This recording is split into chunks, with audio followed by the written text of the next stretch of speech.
Let's get started.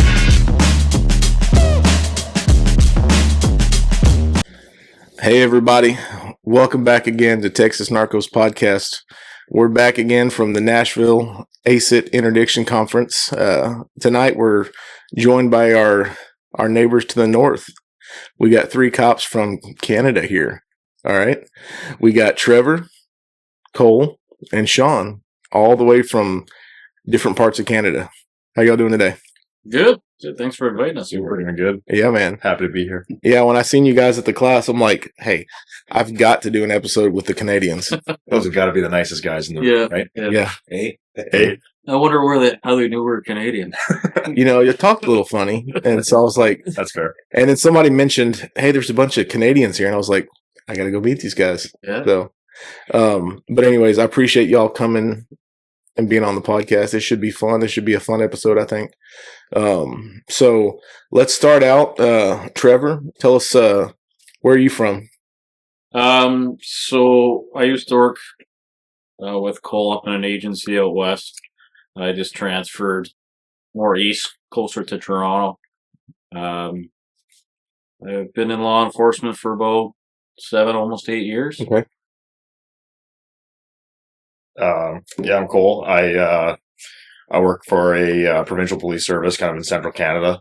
Okay. We're not a super large service, but I have a dual purpose canine that I work there. Work patrol supervisor there. Brand new to canines, so I'm fresh on the road with my dog. And I've worked alongside Trevor. He's kind of shown me quite a bit of the road, especially working DUIs, and then Shawn showed me a lot of what I know for proactive patrols and for working interdiction. Cool.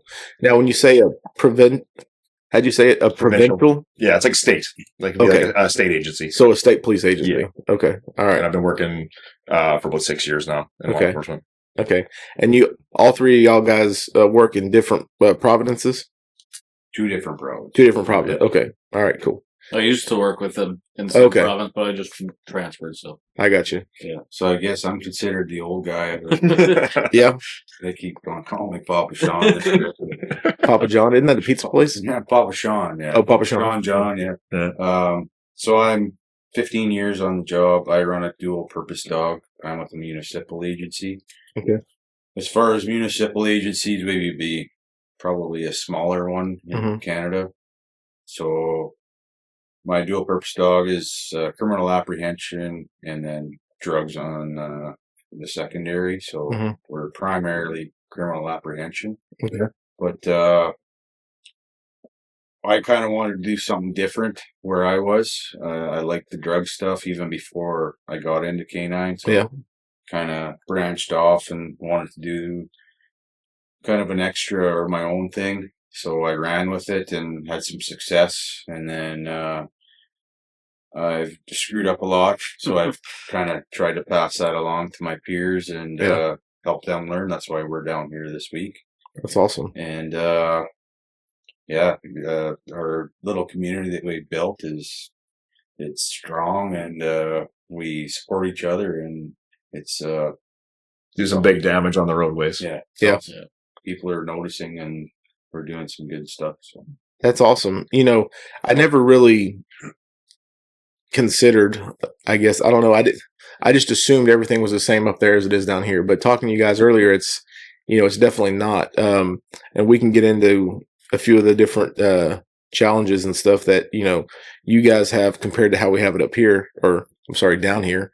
You said you work for it's like a city, right? Yeah. How'd you say it? Municipal, yeah. A municipal. Yeah. Okay, so down here we call this a township or a municipal. Yeah. Okay. So it's like all one word, not like broke up. So anyways, well, that's awesome. So you guys, there was 10 of y'all that came down here to the class this week. Yeah. That's awesome, and all spread up in different agencies, I guess.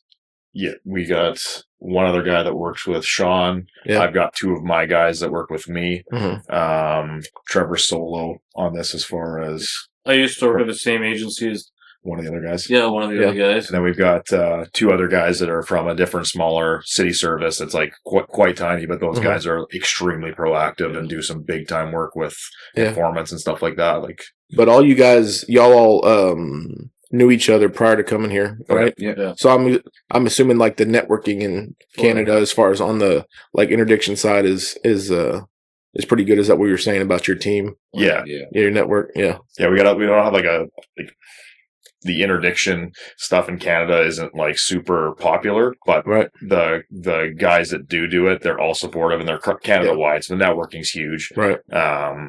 And you go to these courses and it's always the same faces you're seeing, right? Yeah. So regardless, you're going to keep rubbing shoulders with these guys and they're always the most supportive dudes, and they don't care about the uniform or what service you work for. They just like there's guys being proactive and out there doing some damage. And so that's good.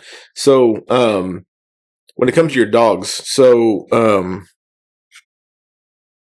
marijuana is legal in Canada, like all over the whole country. All across Canada, it's legal. Okay. And actually, every, like, your states, our provinces, they run a little differently, so it's not uniform everywhere. Mhm. So your search authorities are going to be different one province to the other. Wow. So it convolutes stuff quite a bit. Wow.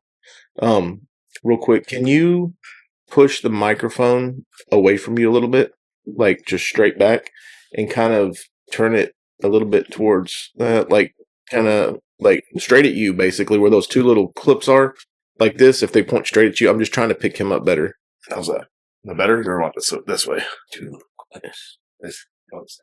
Yeah, but those got to point towards the dude in the middle. Right there. Yeah, but I want it pointed towards you. That way it picks up him and him equally, because they're kind of quieter. Okay. So how's that? Is that better? Yeah, go ahead and talk. Good. No, I want you to talk. Oh, you want me to talk? Yeah. What do you want me to talk about? Okay. Yeah, that's better. I think it gets a bit, because it picks up in kind of like a cone, Okay. and so it was too close to him, and so it wasn't really picking him up that good. That's and it was he'd be in the loud one. Yeah. That's never been a problem before. I'm a bit of a mumbler to begin with, so. no, you're good. All right. So we'll get back to. I'll cut all that stuff out. Maybe. So Maybe. So. Anyways, you were saying about, so from Providence to Providence, the laws are different as far as like the search and seizure laws. They're not uniform across the country. Acts, like state acts, provincial acts is what we go by. So our cannabis laws compared to Ontario's cannabis is, because it's legal, our search authorities are going to be worded a little bit differently. Okay. So, like, we watched Bauer's video at the end today. He had weed on the rocker panel or on the floor there, and he went in on that. Yeah. I mean, it's legal for us now, but it doesn't give us full authority for the whole vehicle now. Mm. It's a little bit convoluted like that. So if you pull up on a car and you see there's a bag of weed in plain view, you can't search that car, the whole car, or can you just go in and take? Well, you can't even take the weed because it's papers. It depends, right? So if we're allowed to, so there's over in Canada, you have the criminal codes. That's our federal stuff. So that's all your assaults, your anything like the bigger stuff, right? Then you have your provincial statutes, which are going to be all your your traffic stuff, that type of stuff. They have the Cannabis Act, which allows people to have under 30 grams. Okay. If you look at a bag and you can say that your experience, like that's clearly over 30 grams, and also has to be tax stamped. So if there's no tax stamps, you're going to know it's illicit cannabis right away, and then that's something that you can arrest on, where you would get some search authority on. So it depends on your circumstances, right? And every stop, just like everything else, right? Every stop's different. So, let's say you're a municipal. How you say it again? Municipal. You just say city. Well, we got a municipal. Let's say you're a municipal officer. You have the authority to enforce the laws that are like the federal laws. Well, like I said, provincial or state laws would be different from province to province. Right. So for us, if we can smell the weed, so that's regional. Right. That's our grounds. Right. That would mean you got weed in the vehicle that we can smell that's not packaged properly, right? Okay. So if that ain't packaged properly and it's being transported, that gives us authority to search that immediate area. Right. In our actual act, it says anything that's been opened from its proper packaging has to be stored behind the very back seat. That's clear in Right. the tow book. Right. It's clear in where we're from. Yeah. So as long as you got that, then you can search to a certain degree. You just can't search the entire vehicle top to Right. Pop and panels on that. Right. So I guess what I'm talking about more specifically is If you so go like provincial, right. provincial. So like in America, so like I work in Texas, right? So Texas state law, there's a statute about let's say armed robbery, right? I can enforce that. I can arrest you for armed robbery, right? But then on the federal level, there's also a statute for robbery or whatever it is, right? Like there's a federal law, and then there's a state law. Like so felonies and misdemeanors, kind of. Well, even in the state laws, there's misdemeanors and felonies. But let's say like, let's go more specific. So if I'm a state peace officer in Texas and I arrest you with a kilo of cocaine, I can charge you under state law for that kilo of cocaine, and you would get convicted and you would go to state prison. Now, let's say I'm a federal officer. Let's say I work for FBI or DEA. There's a whole set of the laws that are for the whole country, right? And so if, let's say, a DEA agent charges you with the kilo of cocaine and you go to prison, you're going to go to federal prison. So the state officers cannot enforce the federal law. So I couldn't go, like if I wasn't on the task force or something and had the credentials to enforce federal law, like if I was just a state officer, like a cop in a city, I couldn't charge you with the federal offense of distribution of cocaine, and you wouldn't go to like I'm a Fed prison. On the same side, a DEA agent can't come down and charge you on the state side with a state offense and put you to state prison. So I guess what I'm getting at is where you guys are at. If you're on a provincial level or in a municipal level, can any cop? The laws are the same as far as like the big stuff, like robbery and murder, all that kind of stuff. They're the same all over the whole country, and anybody can enforce them. But they also kind of they convoluted even further because BC has now, it's kind of like Oregon, where I understand California, you're allowed to possess up to a certain amount. BC is now allowed people to possess up to 3.5 grams of anything. Wow. So now that's someone coming from BC into our province.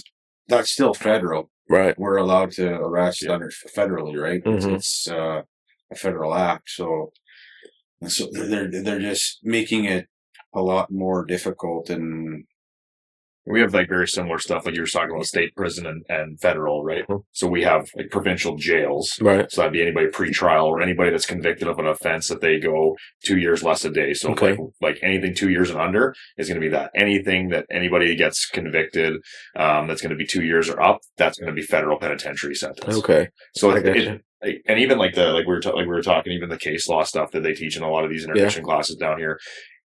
Everything that you guys have, there's something very similar that we have Canadian wise. Right. It might not be the exact same, but I think verbiage is still kind of the same. The idea of it's still the same. So when we come down to these classes, we understand the law, our application of the law is going to be different because of our powers of arrest and our detention or suspicion. Yeah. But the case law, basically it's like it just gets us looking for that case law. Like, is there case law on this? Is that we heard this in class, right? And let's say your case law, let's say, for instance, let's say there's a case law over here where you have to have reasonable suspicion that you could articulate to extend a traffic stop past the initial thing. So up there in Canada, there's a thing that's kind of the same, but is it applied equally across all the provinces, or is it province by province? So we have the provincial level for our court system, provincial. And then we go up to King's Bench, and then we have our Court of Appeal, and then we have our Supreme Court of Canada. Okay. So it starts at our preliminary to see if it can go consent committal, and then it goes up to King's Bench for a voir dire or suppression hearing to see if it can handle the weight. And then it goes up to the Court of Appeal, or goes up to King's Bench hearing, and then they have their trial within the trial, and if it handles that, then the judge determines the outcome. So it's similar. It's just different. Learning different avenues. Yeah. That's crazy, man. Yeah, say for him, if he's working in a city, like he can only work in that province. Mhm. Like he can't go to say BC or wherever and enforce laws there. Like you would have to get. Like, Okay. Wouldn't you have to get like sworn in or something for that? You'd have when to you're do there? crops to crops or whatever, Yeah. or whatever the acronym that they use. Because I'm only provincial, I would have to get approval. Yes. Okay. So you can work anywhere in your province. Yeah, I could. Yes, I could enforce any law Right. that I want in my province. So, like, if you're in your town and you're working a case and it takes you to a town, a couple hours up the road, as long as it's in your province, you still have jurisdiction. Yeah, it's just kind of best practice. Hey, we're in your jurisdiction. This is what we're doing. Yeah. I mean, so They're going to play nice in the sandbox with their neighbors, right? Yeah. For the most part, like all of our neighboring agencies are super supportive. Like Yeah. they just want to know, right? They don't want to be Right. brought into it after the Yeah. fact. And we do a lot of for our canines, like we work for different agencies. We're part of the same, I would say, training program. Like I call it always our canine team, right? It's like always.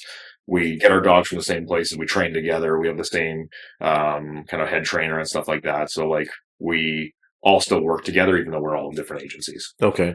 But then if you are working a case and it takes you to a different province, you would have to go get jurisdiction to work there? Correct. Okay. So we've actually tried doing integrated stuff. We did it in the past.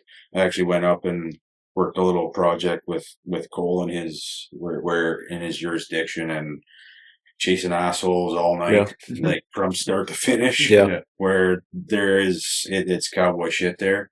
So as soon as I got there, it was a long weekend. So they said, you want to get some work? I was like, fuck yeah, I do. So, so come on up. So I went up there for the whole night. As soon as I got there, they're like, yeah, we got a bad dude, fucking 6 warrants from this traffic stop, but you're out in the middle of absolutely nowhere. Yeah. And it's like, well, this should be fucking easy. Yeah. Well, yeah. You would think it's easy, but you're running 10 miles. Yeah. Like that. There's nothing to stop that guy. You got helicopters here. Yeah. You got multiple resources to set up a perimeter. Not there. And they know the layout of the land. Yeah. You might have one guy on a perimeter and it's like, that guy ain't fucking stopping. And y'all went up and did a track out there? Yeah. With your dog? We had quite a few. I think we had 6 canine tracks on. That was fun. And we had everybody they tried to stop. Gone. Yeah, we did. I did 3 years in crime reduction before this, and like our crime reduction team was the first time they rolled it out, and like we had a lot of guys who were super proactive on that team, and we wanted to go out there and make arrests. It's just that with these, like where we were at, like we just didn't have the staff to run that as a full-time team. So we still did our regular patrol stuff, but every time we were off a call, we were out looking for something. Yeah. We had guys with all different types of skill sets, like guys that really liked writing paper, guys that loved to run informants, and some guys that just really like to be shit magnets. Yeah. So we love getting the guys in on the work because they might not get a dog call if he doesn't get a dog call for a month. Well, we had 6 canine tracks in a way. We had multiple canine guys out there. Everybody's getting work. That's awesome. And that's even just good because like if I go to the city with him, I'm going to be sitting there going like, I don't know what to do here. Like, I don't even know what to do with this many cars. Right. Yeah. But then he comes out to my area and he's like, so you're going to sit here for 6 hours and see 4 vehicles? Yeah. Like, yeah, maybe. Yeah. You know what I mean? Crazy. Like I might not get anything. Right. So, and that's where we were talking today about like some of these classes is like, it just teaches you that proactivity doesn't always need to be throwing kilos on the hood, right? Where some of these guys these guys were both hitting kilos and I wasn't getting them. Yeah. And, but they're like, hey, you know what? Like nobody's hitting guns, right? You're hitting tons of DUIs because it's your area, right? Yeah. So proactivity is proactivity and it teaches you kind of how to be creative and be unorthodox about stuff. Yeah. I know after taking like Nick Jackson's class, I was really big on parking lots. I took Craig Meyer's class. Yeah. He was really big on just get out of your car and walk. Exactly. So I started walking through a hotel that had never seen a uniformed officer in there unless it was a call for service. Yeah. And we started making some great arrests on there. That's awesome. Stopping guys on pedal bikes for traffic infractions. Like I would have never thought to do that. Yeah.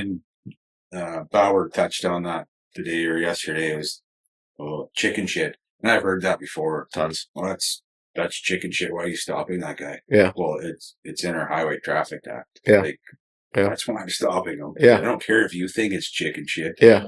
I'm Exactly. there, so I'm fucking stopping them. Yeah. It's the small shit that leads to big shit. That's it. And the thing too is, like, watching these videos of people's behavior and their reaction to your presence. It doesn't matter if we're up or down south. It's all the same. Yeah, I was gonna bring that up. I mean, criminals are criminals in America. Criminals are criminals in Canada. Yeah. You know, it's kind of like a universal. You know, because I mean, I would imagine the culture. I mean, if you go overseas, you know, you're gonna have different cultural things, but I would tend to think that the culture in America and the culture in Canada are pretty much the same when it comes to, you know, most things, right? I mean, y'all talk different, y'all call things different, but the culture, how people interact with each other is probably pretty much the same. Other than the right to bear arms. Yeah. Yeah, that's, you know, you're talking about guns a while ago. And like the right to tax-free overtime. Like, we can get that. We might sign on to this whole 51st date thing. Hey, man, Trump said he's going to bring it in. So, I mean, I'm sure you guys will be more than welcome. We'll, you know, part of your welcome packet, everybody will get an AR-15. Everybody gets a pistol. Bring our hockey sticks. Maybe. And Texas has great barbecue. And I'm a big barbecue guy. Yeah. Like, I've already sold AR-15 tax-free one time to barbecue. Yeah. Fuck yeah. Yeah, hell yeah. Yeah. We, Trevor and I went down and took Craig Meyer's class in person. And like, we took this class and we're sitting in the front row and he's showing videos. And I think both our necks were sore from going like, we just had this week. Yeah. And that was one of the courses that really changed the game for me because I was taking interdiction classes, highway stuff, and I wasn't getting the highway notes that some of these guys are getting. Like, Shawn's hit some absolutely crazy, like, history-setting seizures, and I've never hit that.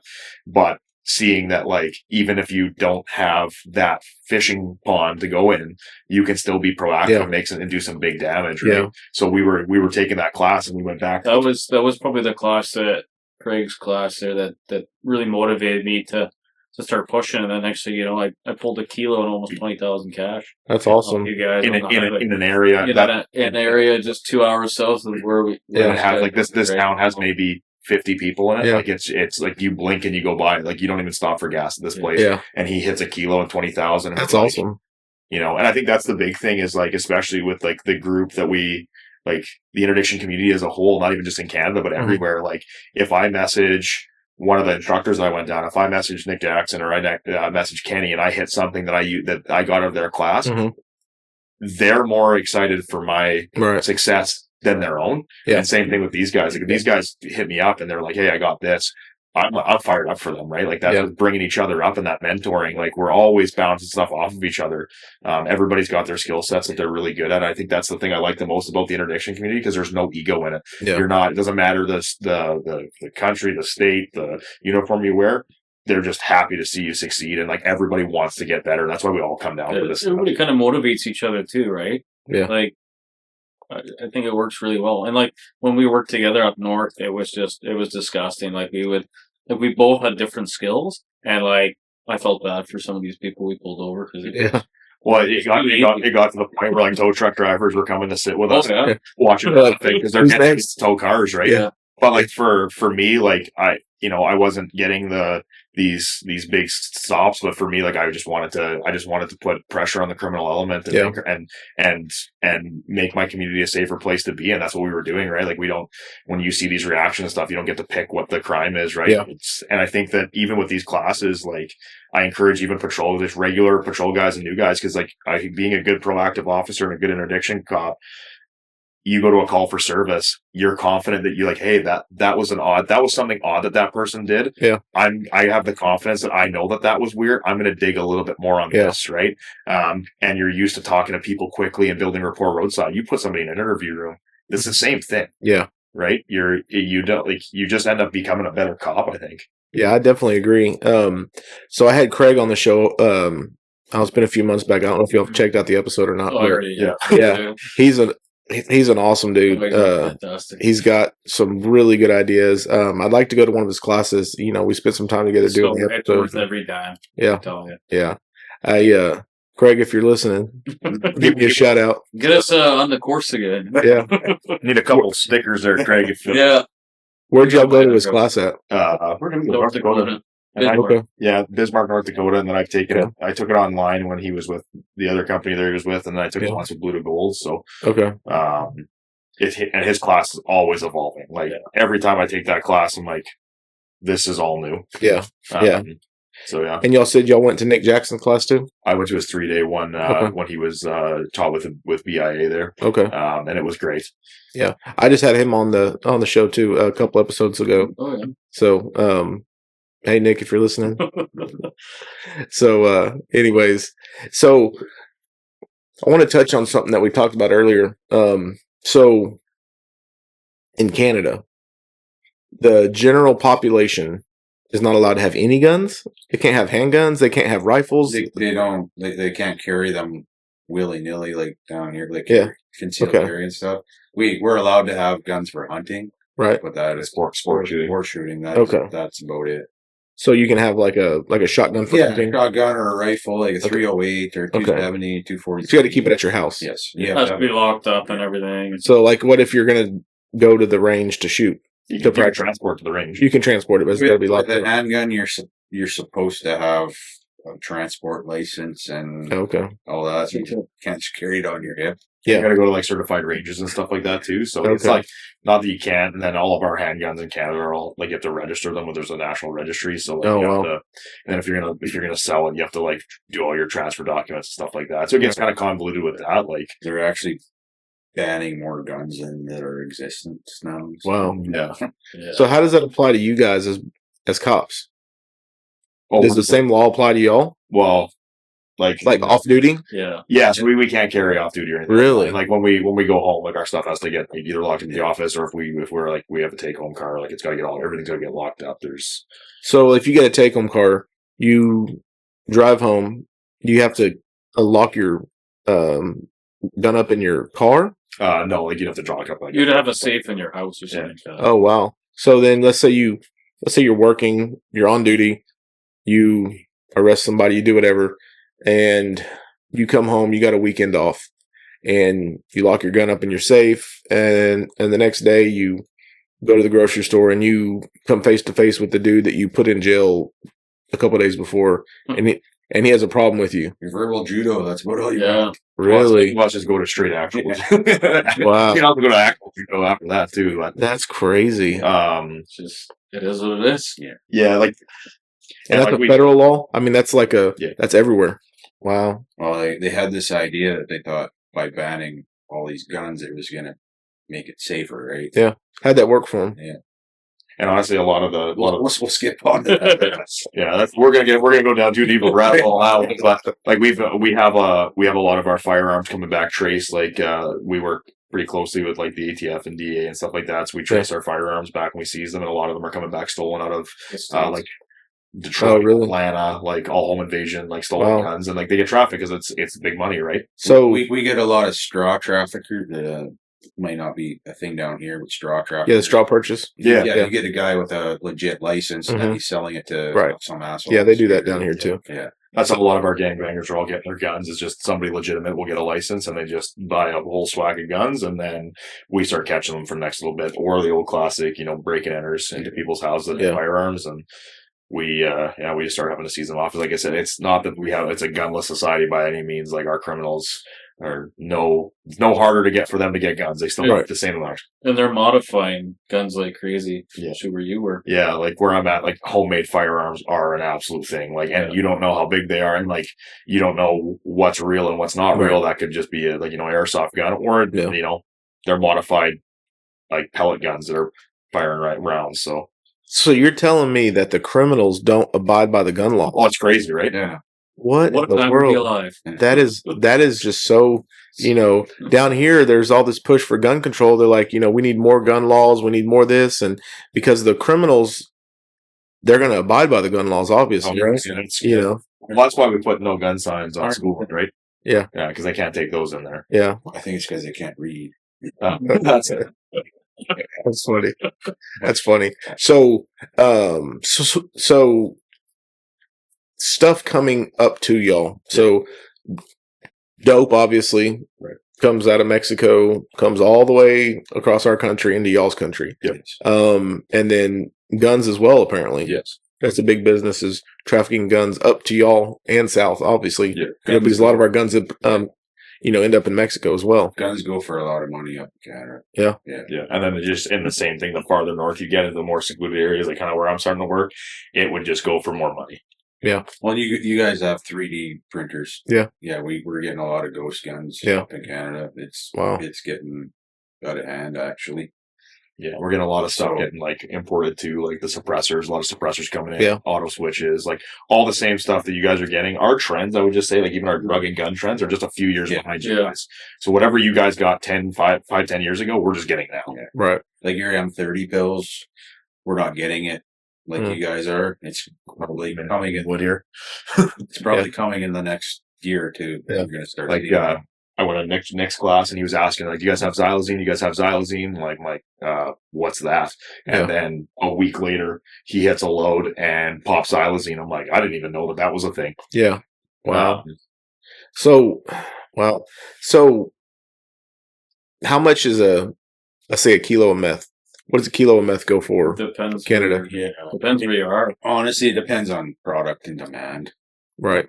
So, like on average, further north is going to be more money, right? Because they got to bring it up there, right? So, but I've heard it going from anywhere from by the kilo 8 to 15,000, or less. Yeah, it's like $56 American, probably. No. Where I'm at down in Texas, I mean, you can get a kilo of meth for $2,100.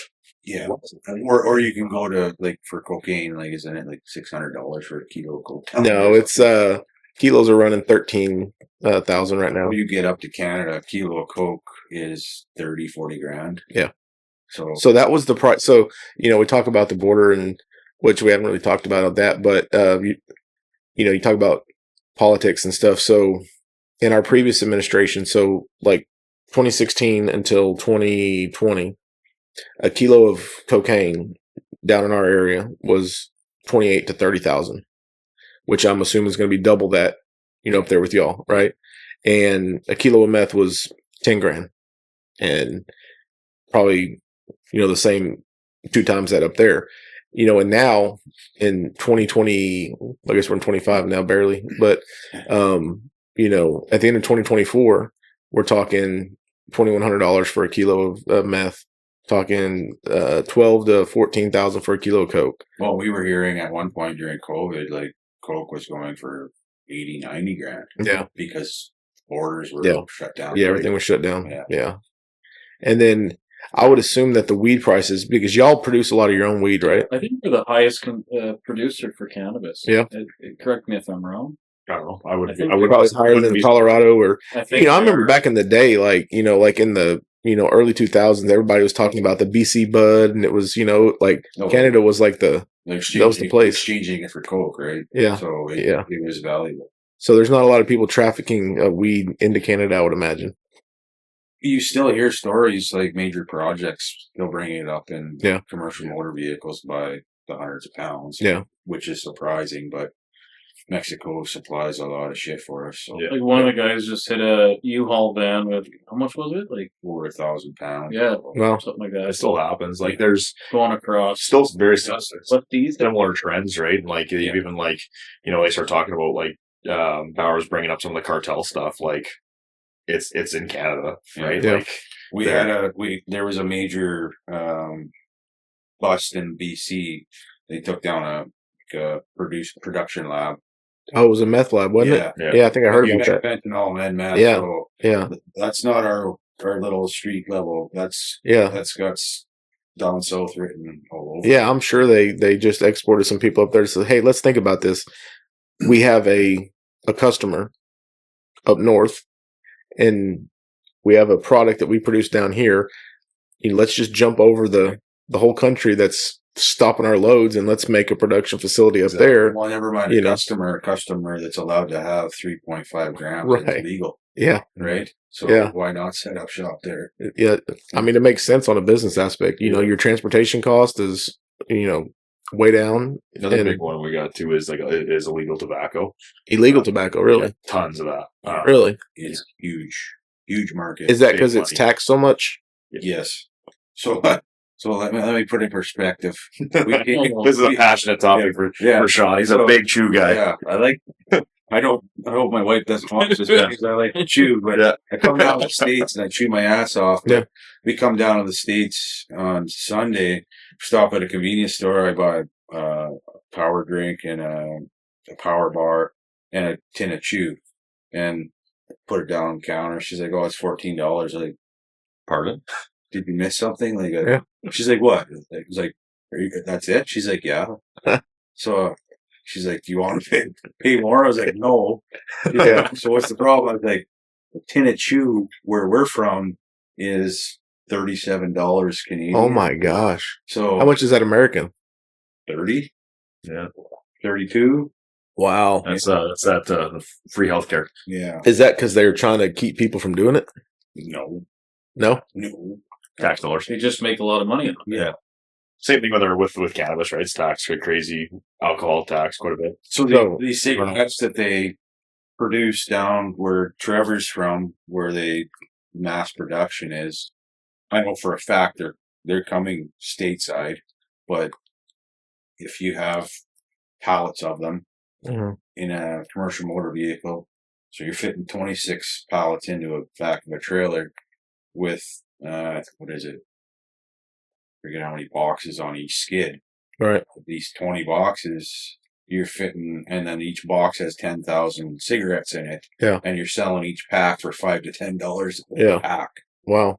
So they're selling them on the black market the same as we sell them here at the gas stations. They're even selling them on Facebook. Wow. Like they're going, or they're selling like you can order them by the bag and stuff too. Like it'll just be a plastic Ziploc bag full of tobacco. And the punishment for it is nothing. So that's why we have major drug trafficking organizations go into that. Yeah, really. It all falls back to organized crime because it's so profitable. Yeah. Well, I mean, it makes sense. During Prohibition here, I mean, it was, the whole thing wasn't about the taxes. It was just that you couldn't have the stuff, right? So anytime the government, either outlaws something or even if they make it legal, if they try to tax too much on them, the people are still going to do it, just like down here for the states that have marijuana programs where it's legal, right?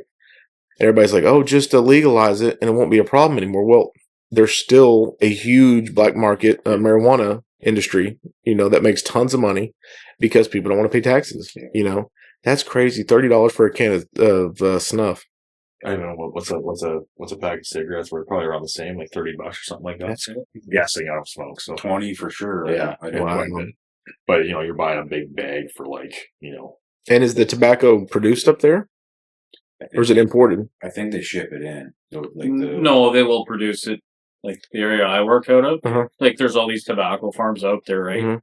And you get the odd one that is obviously supplying these illegal shops, right? The problem is you don't know what they're putting in there, right? Like you don't know what, it's not regulated, right? Yeah. So Same problem we have here with with the weed and stuff, But they did a stat on it because I sat in on a presentation that's like the amount of tax dollars that they're losing on it is in the billions. Yeah. So they compared that to, how many healthcare workers you could have for Mhm. that amount of money, how many police officers you could have for that money. Yeah. So it's huge. It's big staggering. business. Yeah. So if I were to come to Canada and I go to a gas station and I wanted a can of Copenhagen, is it Copenhagen that's imported? Or do y'all have y'all's own? It still has to have the Canadian tax stamp. Okay, but the American products are up there. They just, I don't think they are. no. Okay. No. As far as I understand, they are not. Okay. They have to have that Canadian tax stamp. I got you. So, like, if you were to, let's say I drive up there and I get a can of Copenhagen and I get pulled over by the police, is that illegal to possess that because it doesn't have a Canadian stamp on it? It's case by case, right? I just came from the States and I brought a log of Copenhagen off. Right. I just came from the States. I've got a whole truckload of Copenhagen. That's you got a U-Haul full of it. We're gonna have a talk outside. We're gonna make a movie for court here, but other than that, it should be fine. Well, what I was told or understand is that anything that is flavored is illegal. Really? Yeah, and they talked about doing that here with trying to take the menthol out of cigarettes, making that illegal because it's bad for people or whatever. Yeah, they got rid of like the prime time like the little cigars there. Yeah, they got rid of those because they're like, well, we don't want kids to get into smoking because these taste good, right? Yeah, that was their whole idea. And then they even like went back. They went way on the other side of things. Now they like made the packaging look all shitty because they wanted to like not be appealing. I'm like, dude, people that smoke don't care what the package looks like. you know, Like I got apple chew here. We're sitting on it. I don't want my wife to know it. Yeah. Well, I got apple chew here. It's all, don't want to be in that. I do have your lip very full of it right now, to be honest. But was it unprofessional and wood? that's contraband. Yeah. So me and my buddy are sitting in this presentation beside each other, and this guy is telling us, "Oh yeah, anything flavored." So we got the tin of apple chew sitting beside us. Just slide that back in your pocket. I guess I'll put that on. That's wild flavor, huh? Wow, But it was a log that they brought up from this. that's crazy. You know, when the government tries to micromanage your your rights to do with it.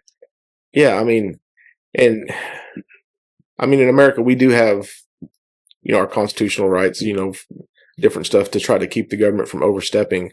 Do y'all have anything up there that's kind of like that? That's, like a Bill of Rights type thing, or what do y'all call that? Freedoms, yeah. Everybody's right from unreasonable search and seizure. Everybody's right from arbitrary detention. Right. Everybody has the right to contact a lawyer, duty counsel, stuff like that. And what do y'all call that? The Charter rights.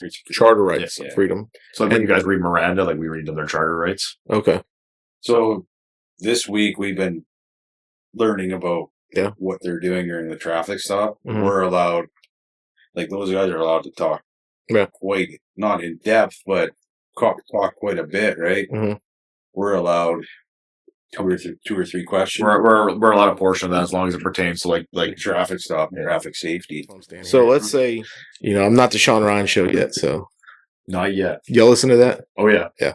Yeah, there's no gummy bear. We could probably work on that. Dude, I should have brought some, I should have brought those like Haribo gummy bears, the ones you get at Stickers though.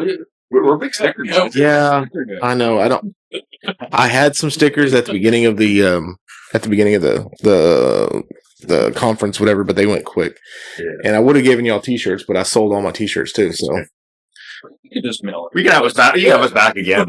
Yeah, man. Once we're part of the 54 or the 51st state, you can ask us how everything's changed. Yeah. But yeah, gummy bears are always good gummy bears. Okay. Well, hey, Mr. Shawn Ryan, if you're listening to the podcast, these guys need some gummy bears up in Canada. Okay. Some Vigilance Elite gummy bears. So anyways, what we were talking about earlier before I had to stop and change microphone batteries is let's go through a hypothetical situation. We were talking about, down here we can just start talking about stuff, as long as we're not prolonging our stop, we can talk about stuff while we're doing the warning or the citation or whatever. So let's say you're working up there in in a heavy crime area. You see a car go by and you're like, I bet he's up to something. You pull him over for traffic violation, right? Like he doesn't use his turn signal or whatever, right? You walk up to him and you're like, hey man, I'm Officer so-and-so. How you doing today? The reason I stopped you is because you didn't use your turn signal. I need to see your license and insurance, whatever you asked for, right? And then he's getting the stuff. You guys aren't allowed to start talking about like where you're coming from, where you're going, like stuff that's not directly related to the fact that he didn't use a turn signal, or how does that work? Yes, because it comes back to sobriety and traffic safety. Okay. Where are you coming from? Well, that comes back to people who are drinking hole. We don't know. You've been driving for 30 hours and you're failing to signal because you're tired. Okay.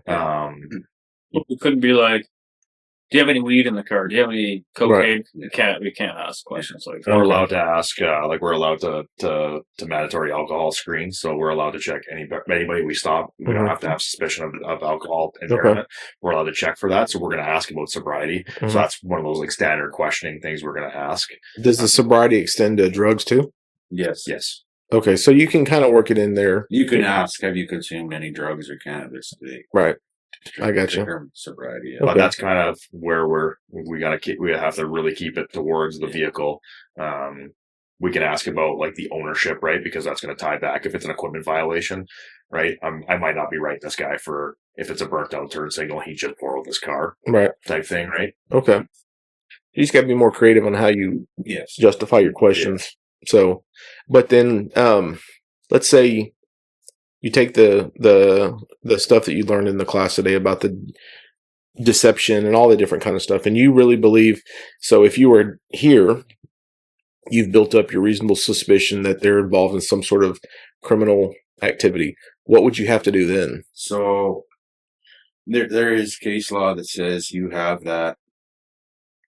It says 7 to 10 minute window, and Bauer has talked about being in that scope. You can't be there for 30 minutes trying to build your results. Right. You have to be, and like I say, it's held in court 7 to 10 minutes if you don't have it. Yeah. And why are we wasting our time? If you don't have it 7 to 10 minutes, see you later, next car. Let's say you got it now. Yeah. Let's say you have your reasonable suspicion and you want to move into a criminal investigation because you think this guy's trafficking guns or dope or whatever. So there's some steps you have to do. For me, I run the dog, right? So I have that tool right there. I can go into detention, but I have to give him his 10A, 10B, which is part of his charter rights. Okay. Yeah. So you have to like tell them, hey, you have the right to, I guess, well, I don't know what y'all are, but lawyer. So you can, if they ask for one, we can put them, like we have our work phones, we can put them in the back of the car. If they want to have some privacy, we'll dial their lawyer, let them know what they're detained for, stick the phone up on speakerphone, hey man, give a bang on the door whenever you're done, right? Or I'll let the door sit where it doesn't click. They can get out of the car if they want. But then they can have their call and then once they're done that, we're going to suspend our actions until their charter is met, right? So their rights are within. You gotta explain to them too, like you don't have to say anything to me, but if you do say anything, you have to use as evidence. So basically the same stuff that we do. Yeah. You know, you have the right to remain silent. You have the right not to make any statement. So that can be used against you. Once their charter's met, we can go into all that roadside questioning that we've been learning in class. It's just that the application is different. Yeah, like we discussed that this week with a couple other guys that came down. It kind of kills your rapport that you've been building with that person. Yeah. You know, you're the nice, friendly guy now. Oh, well, now I'm the cop again. I'm giving you your rights to the lawyer. So it kills it to a certain extent sometimes.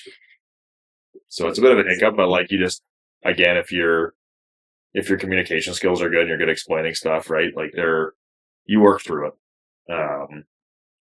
Consent is kind of voodoo. Where we are is very voodoo. Yeah. We're the trooper 2-step like they talked about today. Yeah. It's got to be free and voluntary, and you have to break contact. Oh, hey, wait, I got a couple questions for you. Okay. And they have to really understand what, and what they're consenting to. They also have to be given the right to a lawyer, even under consent as well. You have the right to talk to a lawyer if you want to. So how often do people talk to you after they talk to a lawyer?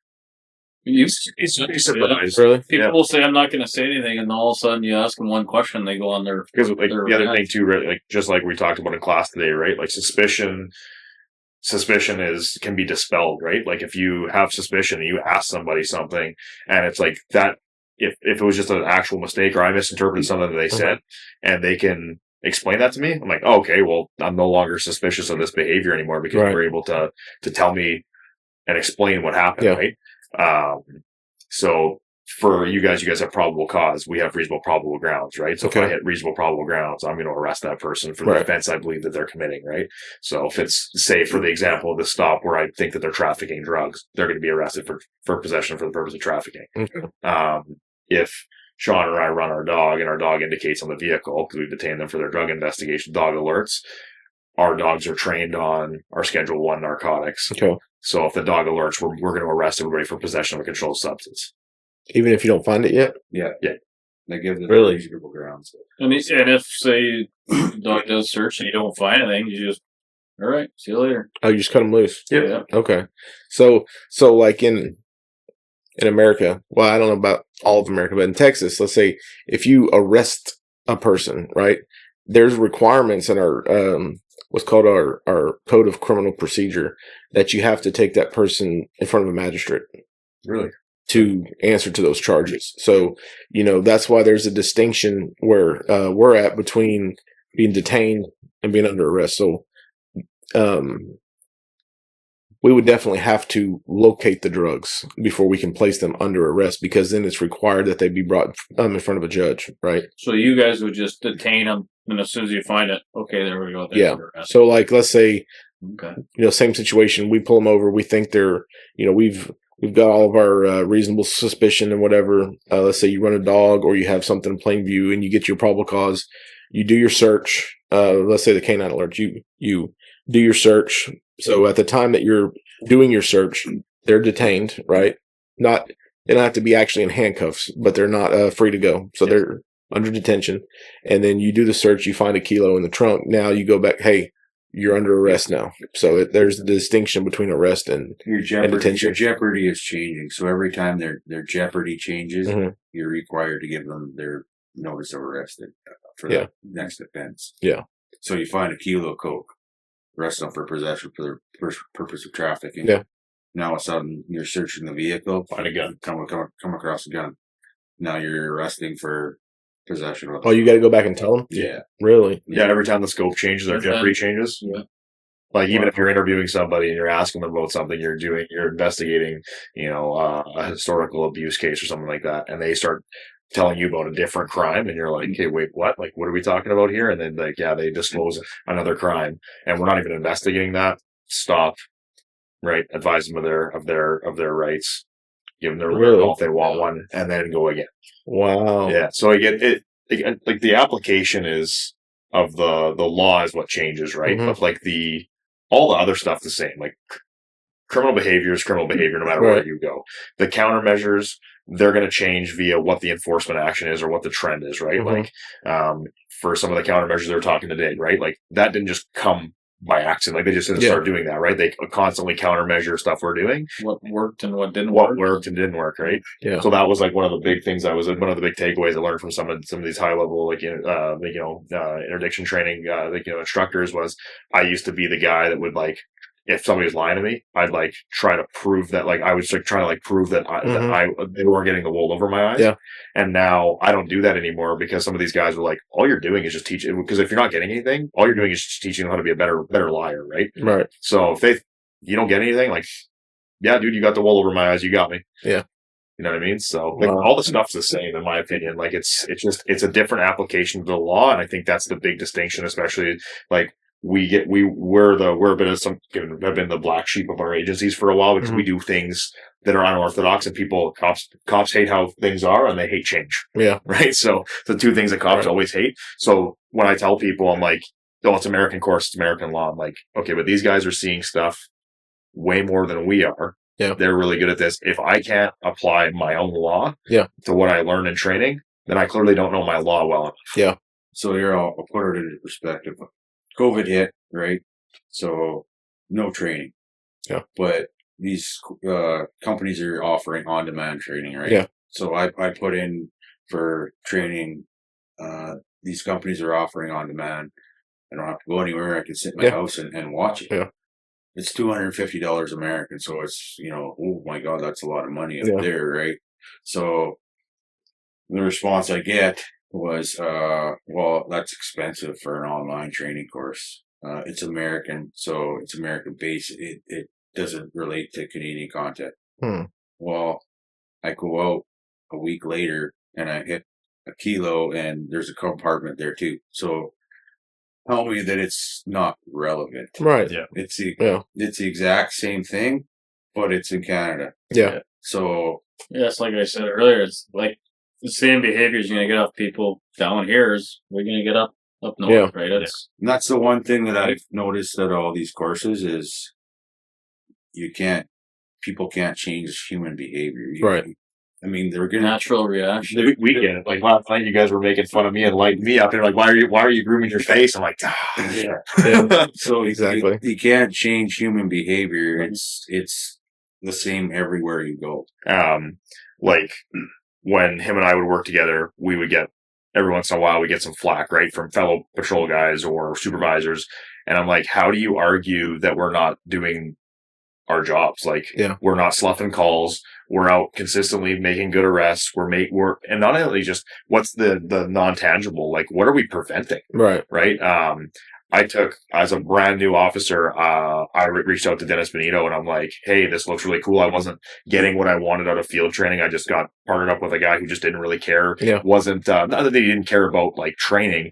I just wasn't his speed. I'm a pretty high energy guy. He's the opposite, right? So we just weren't gelling in that respect. I'm like, I really want to do this stuff. I'm seeing successes that these guys are doing. And I can take Rob Fierro's course, the identifying criminal vehicles and their occupants, and not even like 2 weeks later, he's talking about stopping cabs. I've never thought to stop a cab, right? He's like, you got to get out of your bias mindset of just stopping certain things. And it's 3:30 in the morning. I'm clearing a domestic and I see a cab give me an adverse reaction, immediately bails out onto a side street on me. And I'm like, that was weird. And I just watch and he doesn't go anywhere. And the street he was going to was towards a cemetery, a real secluded cemetery. And he goes back the same direction he came and he rolled stop signs. Right. And I'm like, okay, that was weird. I'm going to go stop him for the stop sign. I walk up and this guy just cannot, like, he's trembling, like he's shaking. He's sweating and it's -40 outside. I'm like, this is weird. I look in the back seat and there was two young girls in the back that were clearly sedated. So these girls are not awake. Like we try to wake them up. They're all over the place. Like they're clearly under the influence of something. And this guy can't tell me where he picked them up at, can't tell me where he's going. We go through all this stuff and then we end up checking his criminal history. And he's got prior criminal behavior history with like crimes against children. Right. So it's like there was no charges in that file. Like I didn't end up locking him up for anything, but we ended up intercepting these girls, took them back. And, our child and family services got a hold of these girls, got them back to their families. Like everybody knows what was going to happen to those girls. And there was no media release. There's no news articles. There's no nothing, but like, that's a career stop for me. Like if I don't do anything else in my career, that was worth it because we just saved those two girls from something bad happening. Yeah. And that's what I try to explain to other guys that I work with. I'm like, it's not always stuff going on hoods of cars. Yeah. Craig told a story kind of like that when we did the podcast with him. The park one. The one where the girl was out there and there was out there by the cemetery and the dude had, I think there was a dude and then there was a car in a park. Yeah. On the center console. Yeah. So same thing. I mean, just like, you hit the nail on the head. It's not always getting dope. And I think, I don't know who said it earlier, but, you can't choose what crimes being committed. You see the behavior and the behavior tells you that there's something going on here. Let's figure it out. Whether it's dope or it's a warrant or it's, he doesn't have a license or, whatever it is, it's all indications of some sort of criminal activity going on. Yeah. And, that's awesome. How do y'all deal with like pursuits? Like, let's say you pull a car over and they footbed. Do y'all chase on foot? Yeah, that's one that might get me in hot water. I sure talk about that one too much. I'm more passionate about that one than the whole gun law thing. So can y'all do foot pursuits? Oh yeah, chase on foot. Okay, yeah. But if they bail in a car, if they take off in a car, y'all can't chase. When I first started, we were chasing everything. Yeah, but policies changed because of civil liability. Yeah, and we're not allowed to chase. Is that countrywide? But it depends on the offense, right? Yeah. If somebody just committed a murder and they're going to authorize you, right? We're chasing. Right? So I still work for a very, very proactive service, so they still allow it for us. I will say we don't abuse it either. Like we're not going to. Our guys are smart. Yeah. They know when not to, and our supervisors know what's worth. Yeah. Putting some skin in the game for, right? So, we are looking at the place I work is like really, progressive for technology and stuff like that. So we're looking at a lot of pursuit management stuff, especially the stuff that's coming out of the States, like grappler bumper, star chase rounds. Yeah. Our drone unit has gotten enormous. And like, that's because of a couple of really, really proactive guys that really push that. So we're looking at different, cause like at the same time, if you don't catch criminals, and they run and they learn that if they run, they get away, they're going to keep doing it. Right. So, and even, for me, I have a tracking dog. So it's like 3 a.m. the one night, this car's coming at me. They're going real slow. They peel off into a back alley and I'm like, there's no back alley there. It's behind a store, right? Mm-hmm.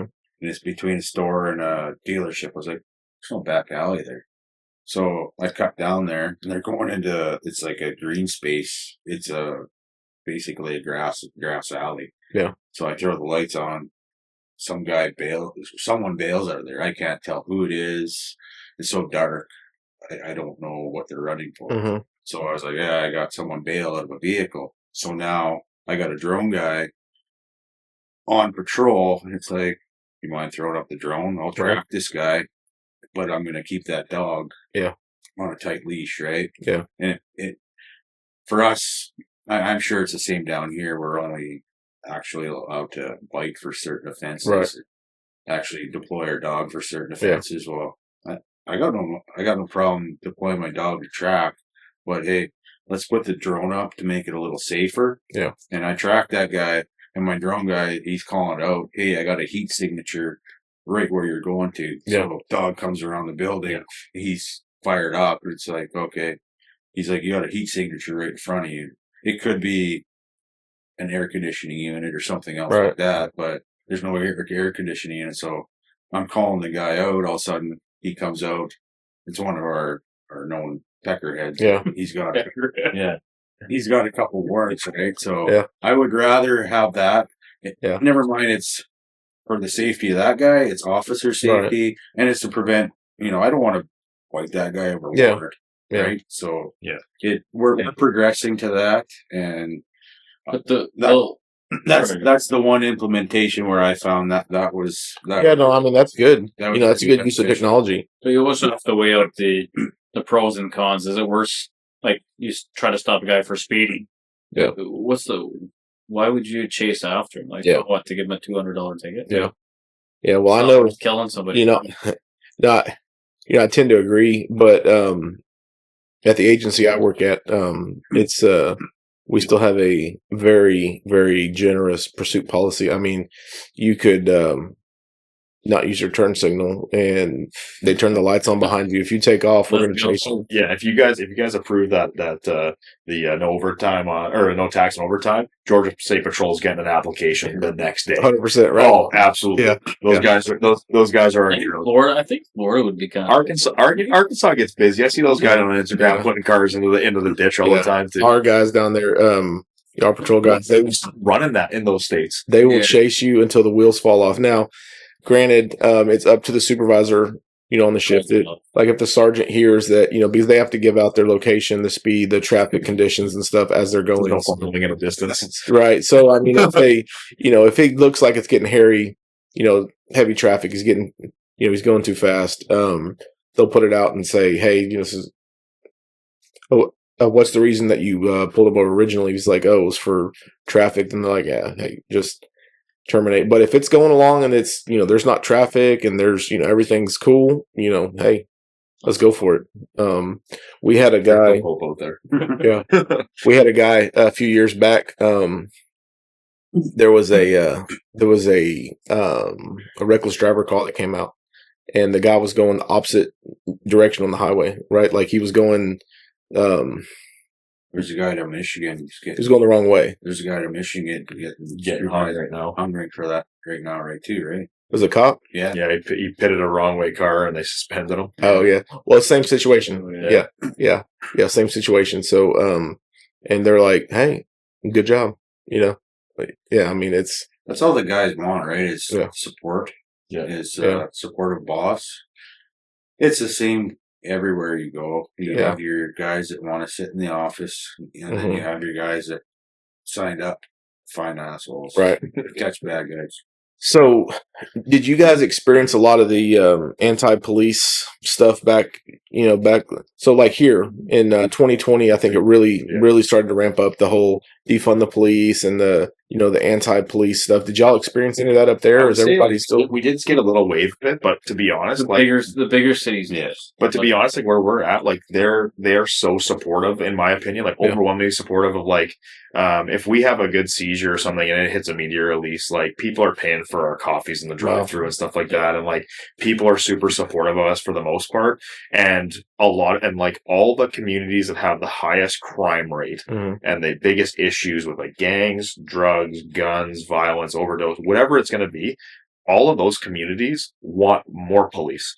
Like they're happy when you're coming by and patrolling by. Like I've had people that are, I'm pulling over vehicles in a high crime rate area, and I'm having the people that live in that area coming up and like, hey, I'm writing tickets or whatever I'm doing, or I'm doing my paperwork roadside. They're like, thank you so much for stopping cars. And like, we feel way safer knowing that you guys are here. Oh yeah, we've had it where people walking by, let's stop with an impaired driver, and they're like, thanks for doing that. And like, that's kind of a nice, like to know you're actually like, people being Snoopy. Like we had a day, we went out for a day. I had a brand new recruit who was a second day on the job, and I asked him, I was like, hey, like, what do you want to do? What do you want to do in your career? He's like, I think I'd really like to try to get to a traffic unit. I'm like, well, lucky for you.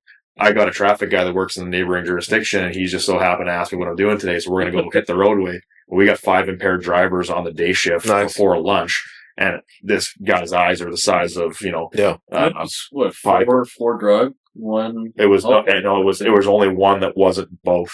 We call it the hat trick. The guys were popping for cocaine, weed, and for alcohol. But we were having people walking up, and they're like, we're all kind of in a similar area, right? High crime rate area. We're trying to keep the, show the colors type thing, show that we're out there. And people were coming up to us like, another one? Like, what did this guy do? We're like, oh, it's another impaired driver. Like, well, like, how many did you guys get today? Well, like, well, this is our 4th one.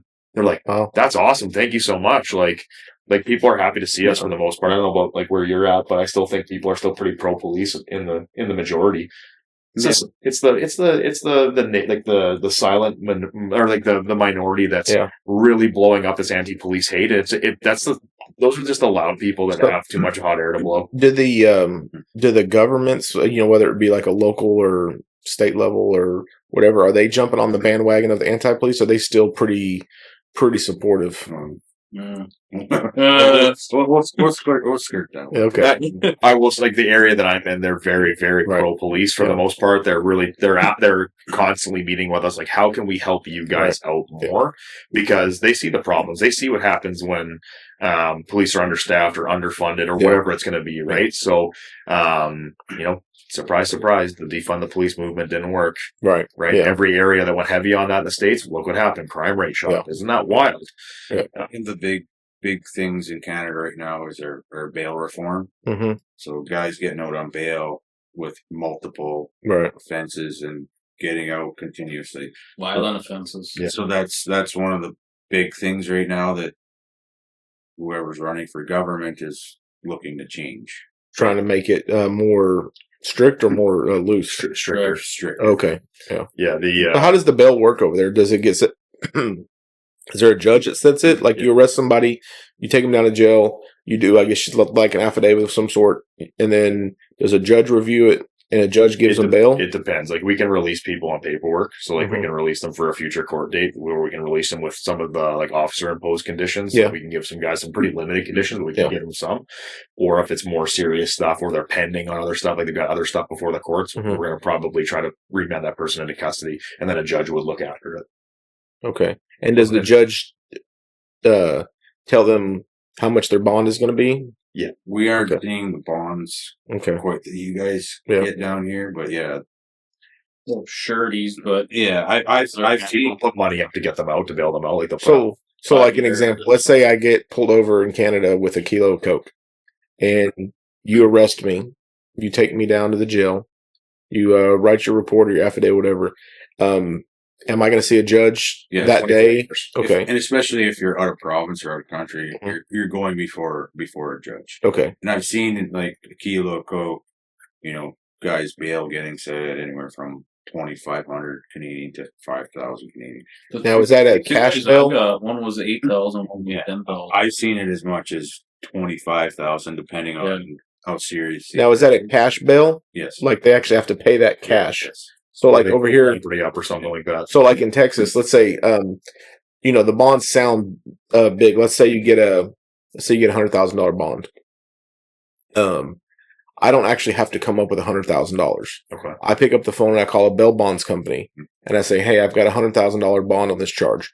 They will, the company, they put up and say, hey, we're good for $100,000 on this bond. They charge me 10% of that. So I pay them 10%. I pay them 10 grand, and they are covering my $100,000 bond, and then I get out of jail. Now, if I don't come back, yeah. And so, like, if I don't come back to court, theoretically, how it's supposed to work is then the bond company has to pay the county or whatever the whole $100,000. But that's how they get their money is, I paid them 10 grand to get out. So, like a guy on $1 million bond, which I've gotten multiple times in my career, I've gotten $1 million bond on charge. Like I don't remember the last time I got $1 million bond on somebody, but what the charge was. I think it might have been a drug charge, but he was a flight risk.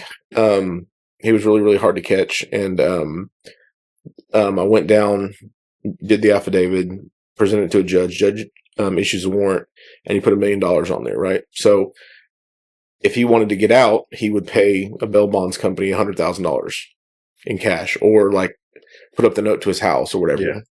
Something that if he doesn't come to court, they can take. So, but yeah, so with that being said, if y'all have let's say an $8,000 bond and it has to be paid cash, it's the same as an $80,000 bond now, over in Texas. So it's not too bad. Yeah, it's a lot of times like it'll be like a promise to pay, so they'll put like a promise to pay of $500, so they don't put up any money at the fore end. Mm-hmm. But if they breach any of their conditions, the court can go at them for that money.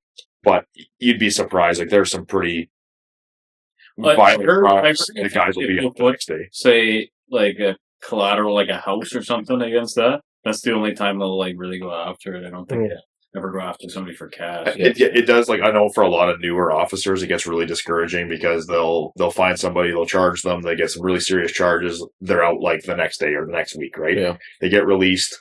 And then they'll breach their conditions. If they breach judge order conditions, you got to bring them back in front of a judge again to be released a second time, which is wild that would still happen, but it does. And they'll get released again. And then that might happen maybe 1 or 2 times. Mm-hmm. And then you see these younger guys getting discouraged that they got to do all this paperwork to have this guy out again. So then they just don't want to breach them anymore. Right. And like we encourage our guys, like it's not your job to be judge, jury. You're not the court. You're not anything like that. Your job is to continue to put pressure on the criminal element. If they're going to continue to breach, you're going to continue to keep them held accountable. Let the courts be that thing. Yeah. That's not our job, right? Like, make sure that you're being a professional and you're doing your job, and be proud at the end of the day that you can go home and say that I did a great job today, right? Yeah. It's not like, I tell guys, just don't get frustrated. It's not worth it, right? Like, that's going to come and change. Like we're never going to like everything about our job. So your hands. Yeah. Yeah. So, yeah. How, so I know over here, especially with the younger officers, the proactive policing, whether it be, street level interdiction, whatever it is, DWIs, whatever the topic that you prefer, is still very, very popular. I know you mentioned something earlier, like a lot of the culture in the agencies up there is kind of starting to where that's not, cool to do, or is that kind of how y'all are? It's like it depends. Like I just find that there's a lot of guys that are slaves to the radio. Uh-huh. That's all they want to do is hump calls. You need those guys, right? Like you can't have everybody that's going to be out there just stopping everything that moves, or out kicking in every door. You can't have those guys all the time. But I find that it's the same thing down. I'm sure you have the same thing in where you work. It's like if you're making good stops, you're making this. Somebody always has something negative to say about it, right? Like they always got to try to nitpick it, and like it's always the guys who have the most to say that do the least, right? So I would say that like it's getting maybe more popular now, but people are I don't want to make bad case law. I don't want to get my file thrown out. I don't want to get in trouble with my department. I don't want to get in the news. It's like everybody has their strengths and weaknesses. Like some people like impaired drivers. Some people like just writing speeding tickets, right? So it's you can't just be set on one thing, right? Because this job has a million different things you can do with it, right? I always said to the new guys that come to our place, it doesn't matter what you do or what you get. You're not going to impress everybody. Yeah. There's going to be someone that has something to say about what you're doing. Yeah. So when you talk about impaired drivers, like so let's say alcohol, do y'all have like a set, like I guess like a legal limit? Yeah. So what is y'all's legal limit? 80 milligrams per 100 milliliters of blood. So 80. So I never was a DWI guy, but I'm assuming that's a .08. Yeah. Okay. Probably the same as you guys. Yeah, we're like, 0.08. I would say too, like the other thing, like a lot of like I FTO a lot of new guys, and like I wouldn't say I'm the best FTO by any means. Like we got way better guys that are better at training stuff, but I tell guys that are new FTOs, I'm like, listen, like if you don't do this, like if you don't have guys that are excited about the job, that want to go make arrests, they want to teach new people, like they want to show how exciting this job can be. If the recruit or the rookie doesn't get that guy, they're going to stick them with the retired on duty guy who's like jaded, hates his job. And then somebody's going to fill their ear with something. And then you see it all the time. If you stick somebody with somebody that doesn't, you stick a new recruit with somebody who hates their life. Yeah. Take a wild guess who's in 6 months from now is, always off duty injured, always complaining. They're everything's negative. Right. And then you take an officer that's, put them with somebody who's new, that's really excited. You put them with that person, and then in 6 months from now, they're out and they're doing they're out making good stops, or they're making good files. It's about changing that culture, and I think we're starting to finally see that. Like before, it used to be 1 or 2 of us going down on courses. Yeah. Now we have 10 guys down here. That's awesome. From a smaller area, right? And there was more guys that were coming that couldn't make it due to court or due to staffing, and that happens. But we had we were getting ready to have to get a second Airbnb because we didn't have enough spaces for people. Yeah, that's awesome. So again, it's just changing that culture and trying to foster that stuff. Yeah, my partner that I'm paired with, he's dual purpose too, and I said to him from the get go, I wanted to do this and I wanted to figure it out, but what am I doing if I'm not passing it on to you? Yeah. If I'm not making you better, if I'm not showing the mistakes I made and not passing it on to you. What are we doing as a police culture? Yeah. We're not improving. We're going backwards. Yeah. So if I'm keeping all that to myself, everything that I've learned, then how are we improving? Exactly. So we just had this conversation with on a different episode, and the same thing, specifically he said, you spend the first part of your career trying to learn how to do your trade, right? Then you spend kind of the middle part of your career perfecting it, and then you should spend the last part of your career teaching that to the next generation. And if you're not doing that, right? Some of these younger guys, like police officers, prior to policing, like people, we have jail guards, we have plumbers, they'll probation officers, guys or girls, they'll teach you stuff. Like some of these rookies will come in there and you'd be like, that's a good point. Maybe it's try and it works, right? My first recruit I had was an ex-probation officer. Yeah. And that guy taught me more about policing than I ever taught him. Right. And I said, he was he turned out, great. Well, he was already good, right? Yeah. So then you can take the next couple of guys. I didn't do anything with him. He just, he taught me. I was like, hey, this is how you, this is the computer and this is where the keys go. And he taught me the rest, it seemed like, right? So how is y'all's process of getting into law enforcement? I'm assuming y'all have an academy. Yeah.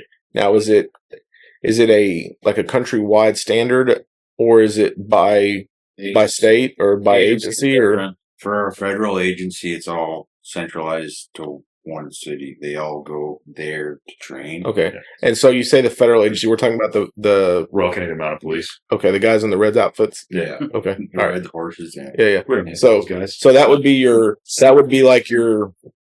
It's our federal police service. So I'm trying to state troopers, I guess, right?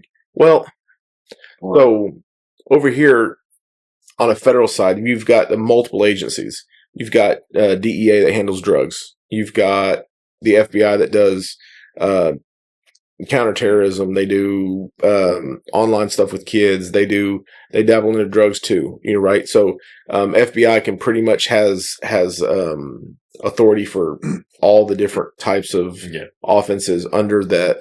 They're the Walmart under the federal, right. So the RCMP, so they do federal stuff. So they do all of that, right? But then in provinces like Manitoba, Alberta, British Columbia, they're provincial police officers, right? But then you'll also have them in some of these smaller cities as well, right? So you're saying, right? If they can't afford their own service, then they're going to default to them. So the RCP? Is that what you called it? Okay. RCP, yeah. So the RCP, I'm trying to understand how this works. So that they will do like your broader investigations. Let's say like countrywide for drug trafficking or Terrorism, guns track, all that kind of stuff, right? Yep. But then over in, let's say, Manitoba, that's one of the states, right? So like in Manitoba, you may have an RCP guy that's in a patrol car out there answering a domestic. Mm-hmm. Really? And it could be, some of them are hired, like he said, contracted just for a specific city in that province. Okay. So if the city doesn't have their own police force, It default to them. it defaults to them. Okay. And then the Providences have their own Providence-wide police force? Ontario does. Okay. But otherwise, everywhere else is RCMP per Okay. provincial. And then the cities have their own police as well. Some do. Yeah. But some are RCMP. And then there's, and then to add more layers to that, there's different levels of like partnerships. So like they would call like a tier 1 partner would be like they can stand alone. They have their own emergency response teams. They have their own homicide. They have their own lab. Like they have all their own stuff.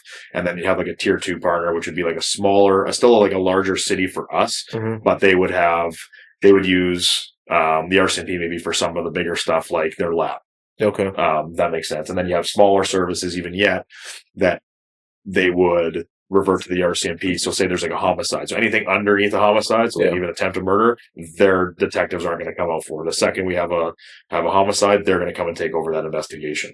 Okay. We would like assist them and they would still direct us on what to do, but they're going to hold the case management, if that makes sense. Okay. So we still use their services, right? If that makes sense. So it gets kind of convoluted, but so like, I mean, over here, like I said, I mean, I only named off 2 of the agencies, DEA and FBI, and then you've got Homeland Security, who does drug investigations, human smuggling investigations, that kind of stuff. You've got Border Patrol, obviously, that does the border stuff.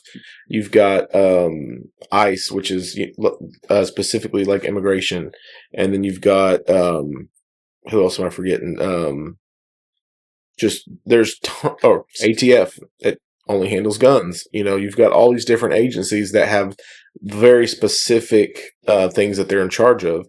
So it sounds like up there, the RCP is one agency, but then they have like groups or teams that handle the different topics. Like they'll have a drug division, they'll have a firearms division. Exactly right. Well, like the border will be like CBSA, Canadian Border Services. So they'll cover what you call it? Canadian Border Services. They're our border patrollers. I got you. They'll cover immigration and to keep the Americans from trying to get across the border. Yes. No, they're just trying to keep our chew expensive. So don't bring any fruits over. Yeah. So is that a problem up there with immigration? People from America trying to get up there? A lot of people come. A lot of the smuggling, like human smuggling, will come. They'll fly in, get a visa in Canada because it's probably easier. Right. Generalizing, and then they'll send them across our border into the States. So that's another thing that's been happening. Really? So people from South America, from Mexico, will fly to Canada, get a Canadian visa, and then come and visit, and then they'll cross. So the same stuff you guys are seeing on the southern border, it's still up there, the same thing. But they just jump over. Yeah. They jump over and then immigrate south. Yeah. Really? So, but I guess that would be on our border patrol down here to say, hey, where are you from? And they're talking Spanish, and they're like, you got a Canadian visa. You know, it's like weird. You don't look Canadian. The problem in Canada is people are freezing to death at the border, dying. Like, you don't have that down at the they don't realize how cold it is up here, right? Yeah. Well, and the fact that you get in the prairies there, like where we're at, it's just like it's farmland, right? Yeah. Like, so you might be walking for 3 or 4 miles before you get to the next gravel road, and then it's another 10 miles to the next gravel road. And you know what I mean? Like they get across the border. Okay, cool. Now what? Do they have checkpoints up there coming into America where your guys are checking people trying to get out? They just let you leave if you want. If you want to, like they'll have a border station. It'll be like the Canadian one, and then you go up. Like they're basically attached, and you have the U.S. Border Patrol right there. So it's like you have the one turnaround point. You can do a U-ball and come back out, but if not, you're going to deal. But your guys aren't checking people coming outbound. No, into America. You might get the next border checkpoint. That might be 100 miles Right. the next way. Right. So there's a very big space where. So there's nothing stopping them on the Canadian side from getting to America. It's up to America to Just nature. stop them from coming in. Yeah. Just nature. Yeah. Wow, that's crazy. And like again, we don't work super tight with border service. Like I'm 8 hours from the U.S. border, so Yeah. in the middle of nowhere. So I don't know. Like I'm sure they have a bunch of other technology and resources and stuff that we don't have. Yeah. Or we don't. Like the RCMP has a specific team just for the border, right? Right. So That's man. I bet. Yeah. You know, it seems like a whole different world up there, but it's, you know, I mean, it's just right up the road. Well, I mean, it's a long ways away. it's only 10 hours, something like that. 10 hours from here? No. Oh no. I don't know how long it'd be from here. 30 maybe. Just to the border? From here, yeah, it'd be 20 at least. It's a hike anyways. What's the closest? So I guess probably like North Dakota. I guess Yeah. it depends That's which where way you you feel. feel it was. Okay. North Dakota, yeah. So y'all flew across there, then you hopped on another plane and came here. We drove across. Down. Cheaper flights. Oh, you drove down? Yeah. Okay. And Yeah, then you we're all paying out of pocket to be here, so okay. yeah. So y'all drove into North Dakota, Yeah. and then y'all took an American flight Yeah. over to here? Way Okay. cheaper.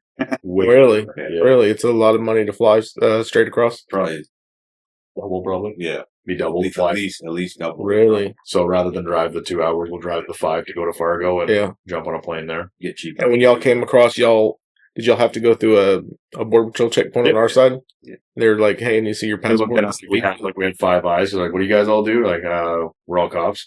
Yeah. Okay, and where are you going? We're going to Nashville. For what?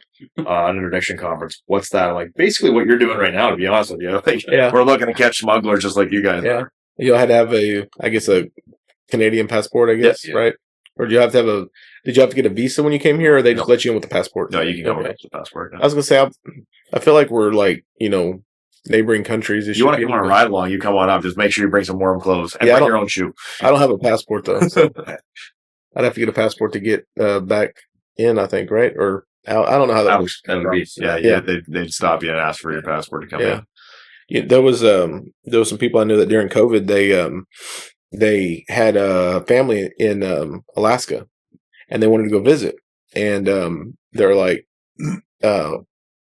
what was the issue? They couldn't drive through Canada. Yeah. Because they were like stopping people. They wouldn't let you in.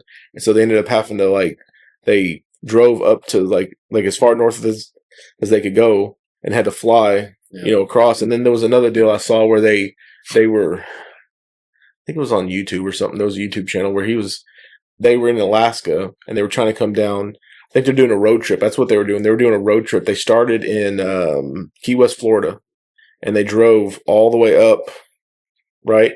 And they wanted to drive to the northernmost point in America, which was like, I don't remember, like there was somewhere in Alaska, like way north. Yeah.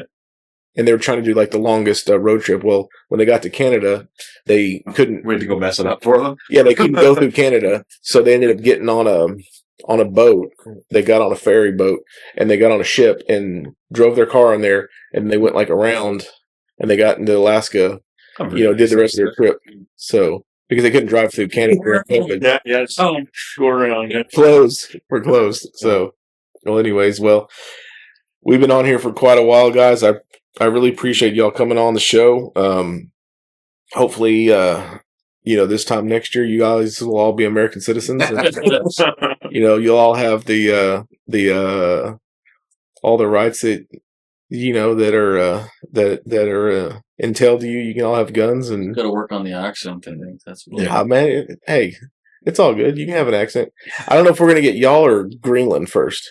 I know we're trying to do both, so I don't know. We'll see what happens. But First or 52nd.